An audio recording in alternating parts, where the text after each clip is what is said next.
Hello and welcome to the Tottenham America channel. Today, we will be rating every player's performance from Tottenham Hotspur's 0-0 draw with Brentford in the Premier League on Saturday, April 23rd, 2022 at Brentford Community Stadium. Before we begin, please make sure to subscribe to our channel. We are under 20 away from hitting 500, so please help us get there by subscribing. Also, be sure to check out the link in the description and subscribe to our new shorts channel where we'll upload shorts almost 2 or 3 every week, at least 1 or 2 per Spurs game, and some other questions type stuff and trivia and that kind of stuff. So please be sure to subscribe to that channel. Without further ado, let's start with Hugo Lloris. I'm going to give Hugo a 7.25. We're going to rate him a 7. He was our second best player today. Yeah, definitely. It was a very, very, very good distribution. Save. Pretty good distribution. Except for that one time he lob passed it straight to Romero, I think. But I think he was kind of put in a spliff by Sessinger. Other than that, he was very good today. That one save to tip it onto the crossbar from a Tony header, that was great. That kept us in the game for half the game. That was the only thing that kept us in the game. Ben Davies. Ben, he didn't have too bad of a performance. 6.75. I'd give him a 6.5. Average is basically the whole team was. After he played like left wing back for a little bit. Yeah. He got into action more. Yeah. And he didn't do too bad there. He put in some good crosses. Yeah. Although I feel like there were points where Ben Davies had this open corridor to run, and his first touches were just absolutely terrible. His first touches weren't great today. His first touch was easily the only reason that we weren't able to get through and get through and score, because he just could not run onto that first touch. It would either go to a Brentford player, it'd be too high, too far, something about that, and it would just mess up that whole thing. So, but otherwise, Davey did pretty well.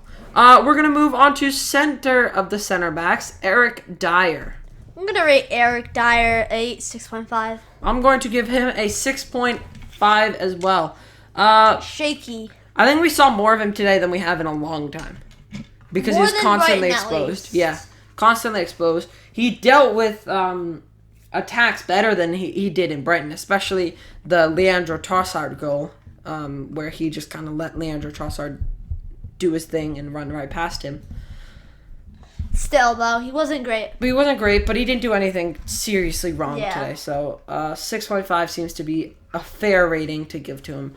And last in the center backs was Christian Romero. I'm gonna give him an 8. I'm gonna give him 7.5. Easily our best player on the team. Was the only reason it wasn't like 10-0. Yeah, he made so many last-ditch tackles. Lots of just drives up the pitch to drive the ball, trying to tackle a little bit. Didn't have any chances at goal on the corners. We'll talk about corners and free kicks once we get to Son, because that was quite something today.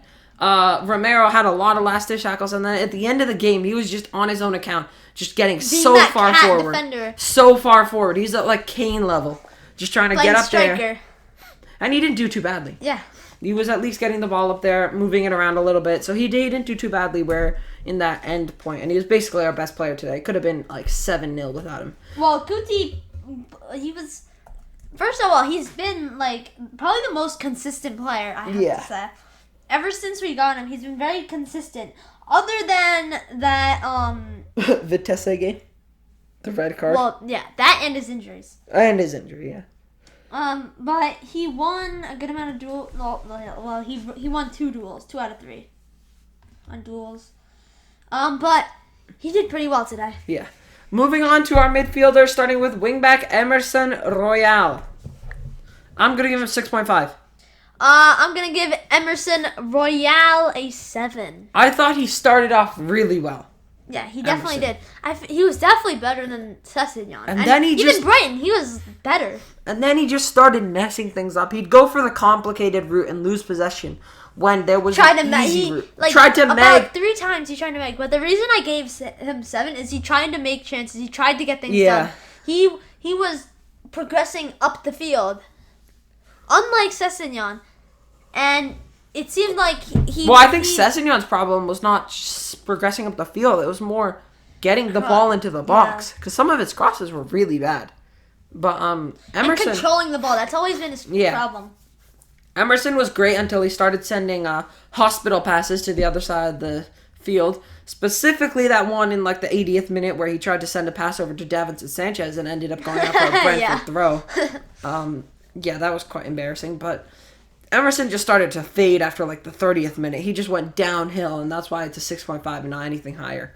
We've lost everything since Matt Doherty left. Since Matt Doherty got injured, we've lost our passion. We lost our play style. We've lost everything. I wouldn't say that, but he was a very important person to have in that wing-back role because of his ability. He knew how to do that. He's experienced because he's done it at Wolves for how long? He did it for like 7 years. Or 6 years. 5 years probably. Yeah. Probably around 5 years. He was just always on the wings, getting forward and back. Same position every game. Right wing back or left wing back. One of those two. Always on the wing. He just knows that position so well. But we just don't have another partner for him because Reguilon is a left back. Sessegnon, still not decided. Emerson, still not decided. I don't even know if he's a footballer in general. Who else do we have? Ben Davies. As a backup right back? Or left wing back. Anything. Whatever. Nothing. Bergwijn. Stick Bergwijn. Yeah, probably stick Kulu there. Kulu wouldn't be a bad shot, although I like his goal scoring thing. Yeah. So. Moving on to Ryan Sessegnon, the other wing back. I'm going to give him a 6. And 6 as well for me. Just wasn't his day today. I don't think he got the ball controlled under his feet one time today. Yeah. But his positioning was good. Not that bad, but... he got in good positions. He got the ball well. He can get himself into great positions, and he can run past opponents. He just can't control the ball and get it out of his feet to get a good cross into the box. Yeah, he just did not know how to do that. He has to control his speed. Yeah, true. But I think... I saw a stat. Let's see. What was Sessegnon? I think he was like 7 crosses put in, I think. 8 crosses put in, 0 of them successful. But he had so much of the ball, 52 touches, and yet he could just never get that cross off. So that's something that they really need to work on in the training ground. Yeah. Moving... 0 out of 8 accurate crosses. That's pretty bad. That's really bad, actually. That's actually terrible. Moving on to our midfield, Mr. Pierre-Emile Højbjerg. I'm going to rate Pierre a 6.75. I'm going to rate a 6.75 as well. Regardless of how you look for it, Bentancur and Højbjerg, for the most part of the game, were overrun in midfield badly. Yeah, they weren't great today. Except in the second half. After Lucas... not after Lucas Moura, but like... The later stages of the game, they just turned on and they were like... owning that spot right outside Brentford's penalty box. Yeah. With possession and stuff. So that's when they really didn't come up to play in the second half. Yeah. Pierre did have some hospital passes and was dispossessed maybe once or twice.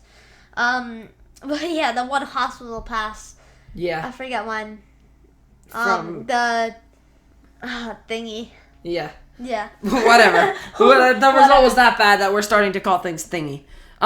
Midfield partner, Bentancur. I'm going to give Bentancur a 6.75. I'm going to rate him a 7. I'm saying Bentancur was slightly better than Pierre. He got a shot, but there were... A lot of block shots. Yeah, a lot of... Brentford blocked a lot of our shots. Yeah. But Bentancur, I thought, for me... was pretty much the same as Højbjerg. I thought they were very equal today. There weren't many differences. They didn't not that great. Not that great, bad. but not terrible. I thought they could have done better. But yeah, not terrible, but not great. I think they were just overrun generally. And then a lot of things have to be said about Conte because Conte just did not make the tactical changes that we needed. Yeah, we needed Bergwijn on and Lucas Moura on much earlier. Yeah, and that just never happened. And possibly Reguilon on instead of Davinson Sanchez. Yeah. Reguilon on for Cess, not Davinson Sanchez on for Cess.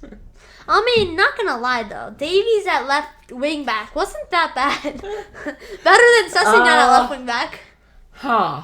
I don't know how I feel about Ben Davies at left wing. I mean, he didn't do bad today. He wasn't put bad, in one cross. It was an amazing cross, but no one was there. Yeah, no one was there. Some of the crosses Ben Davies put in were beautiful, but no one was there. Moving on to our front three. Dejan Kulusevski. I'm going to give Dejan Kulusevski a 6.5. I'm going to say 6.5 as well. Getting overrun a lot. Wasn't his day. Better than Brighton. Nah, yeah, I'd say better than Brighton. I'd say equal to Brighton. I think it was better. Brighton, he was taken off early, wasn't he? He went off like 60 minutes. Let's see. I'm pretty sure Brighton, he went off early. So I'd say he definitely did better. Today he just got overrun a lot. He was using his physical... Actually, one thing, he got fouled so many times. Martin Atkinson, I think it was. They didn't see any of them. He got fouled so many times. Some of the calls were right. Maybe it was a little soft, but there were a couple calls that should have been given our way that somehow weren't. Especially on Kulusevski, there were a lot. Yeah. But I thought Kulu was better than Brighton. A good amount better. Obviously couldn't find the goal, but just seemed more active in the game. Was able to latch onto the ball a little more and just seemed a little more comfortable. Other side of the front three was Heung-min Son. I'm going to rate him a 7. I'm going to give him a 6.75. Son was clearly our best out of the front three. Yeah, definitely. He made some great darting runs, great turns. Yeah. Pretty good passing. The set pieces, I don't know what's going on. Oh my God, Son's set pieces. His corners were not good. When he did the right thing and put the corner into the box, but when he can't, I think maybe 1 or 2 corners, he couldn't get past the first man. Yeah. Maybe 1 corner. But then on the set piece, that one shot late in the game, right at David Raya. Right into David Raya. We needed something comfortable good from comfortably there. Into his arms. We really need a good set piece taker. Yeah. Like, we need Eriksson. Honestly. Just replace Eriksson with Eriksson, you know? That's basically how the game plan should go for us. But his corners, every time we took a short corner, we'd end up either losing possession or going back to our center backs. That had to be the most useless thing we've done today. See, short corners are only good with winks. Because if Son plays that pass, spin it in. Winks is weird angle. Yeah. You saw that from the free kick against Morecambe. Exactly. And many times when he plays. We haven't seen him in a while. Yeah. We need to see him. Winks isn't good. I mean, he's not good, but he's not good, but for the banter, you know. I mean, on an off day for all the other players, he might be just good. Just plop him in there. Yeah. And wish for the best. Well. Wish for the best. And last in the lineup was Harry Kane. I'm going to rate him a 6.5. 6.5. Really, after he said that every game was a final, he's been ghosting. Yeah, basically. Every game. Except for that chance. He nearly scored. Yeah, nearly scored it, but he's just been that overhead ghosting the whole, the last 2-3 games. I wouldn't say he made too many mistakes today. He was slow on Marked the ball. so well. Yeah, he was closed down really well. And he was just kind of slow on the ball. Yeah. As well. But you have to say, he was dispossessed twice. He had 2 accurate long balls. Not that many passes. But he dispossessed, when he tried to dribble into, space, he always got dispossessed. Yeah, the Brentford players were marking him so tightly. Yeah. They did a great job marking. Yeah, even Brighton did a really good job marking, but Kane really needs to take it up soon. Both of them closed us down. The whole front three is just not working. See, Kane was just ghosting.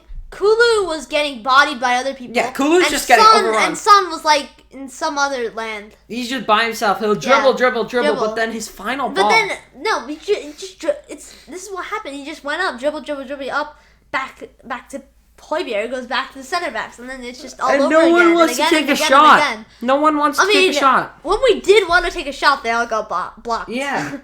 Son had multiple chances where he could have just taken a shot. Yeah, he should have. Take a shot on and you're probably scoring from there. You've got a great right and left foot on Sonny.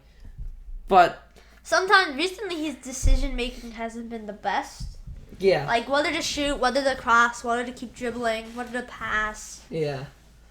But that's it for our player ratings for Tottenham against Brentford. If you enjoyed, make sure you smash the subscribe button. Help us get to 500 soon. Also, be sure to check the link in the description to follow our social media as well as our new YouTube Shorts channel, which is in the description with the link. Comment down below what you would rate the players. And until next time. Come on, you Spurs!